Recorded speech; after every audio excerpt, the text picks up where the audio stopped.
On va parler aujourd'hui d'une tueuse à gages légendaire connue sous le nom de Glassheart.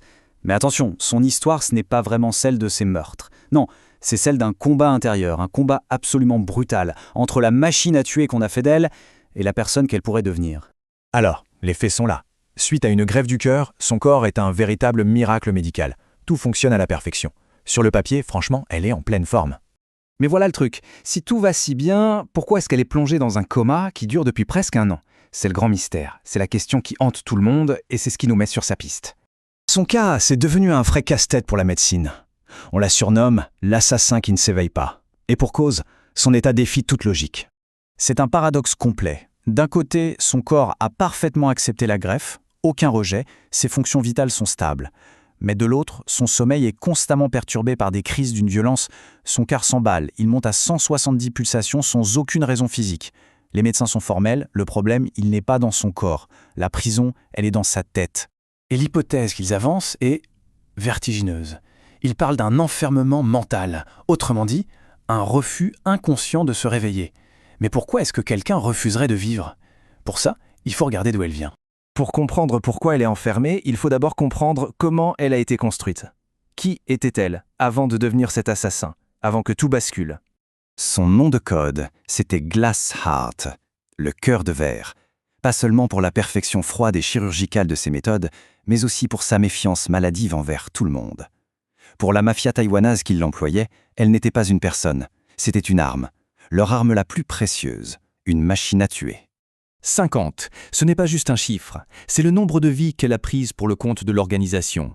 50 missions, 50 cibles abattues. Un bilan parfait qui, en réalité, cache une horreur sans nom. Parce qu'on ne naît pas machine à tuer, on le devient. Enlevée toute petite, elle a été balancée dans un programme d'entraînement d'une cruauté absolue.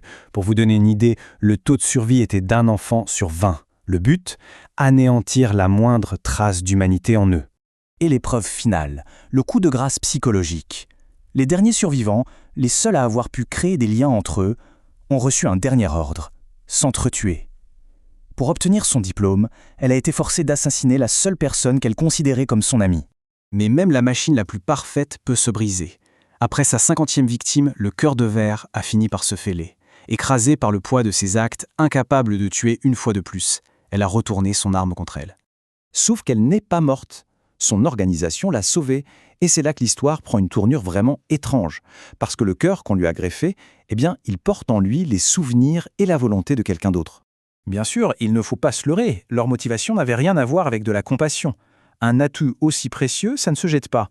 Ils n'ont pas sauvé une femme, non, ils ont réparé une arme défectueuse. Et ce cœur, il ne sort pas nulle part, il a été volé. Son ancienne propriétaire s'appelait Kaori Makimura. Et ce nom, c'est la clé de tout ce qui va se passer ensuite. Du coup, dans son coma, son esprit, c'est un véritable champ de bataille. Ses souvenirs à elle, remplis de violence, sont envahis par des visions qui ne lui appartiennent pas. Une maison chaleureuse, des rires, un sentiment de bienveillance, des choses d'une douceur qu'elle n'a jamais connue. Et au milieu de ses rêves, il y a cette voix, une voix de femme qui la supplie, avec une force incroyable qui semble venir de son nouveau cœur. Tu ne dois pas mourir. C'est un ordre de vivre qui vient percuter de plein fouet son propre désir de disparaître. Mais cette volonté de vivre, elle ne vient pas que de l'intérieur. Dehors, dans le monde réel, un homme attend. Un homme qui est profondément lié au cœur qui bat dans sa poitrine. Cet homme, c'est Ryo Saeba, une légende des bas-fonds de Shinjuku.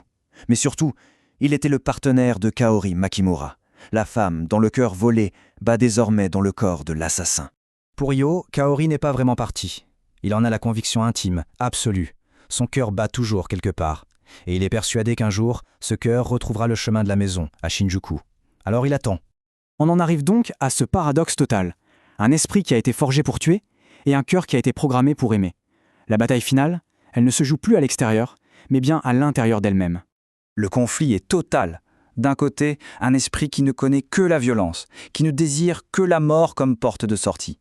Et de l'autre, un cœur qui aspire à la vie, à la chaleur d'une famille, à l'espoir. Deux volontés radicalement opposées, coincées dans un seul corps, qui luttent pour en prendre le contrôle. La question finale est donc inévitable. Si elle se réveille, et surtout quand elle se réveillera, qui va sortir de ce coma? Est-ce que ce sera l'assassin sans pitié ou la femme guidée par ce nouveau cœur? La réponse, pour l'instant, reste en suspens.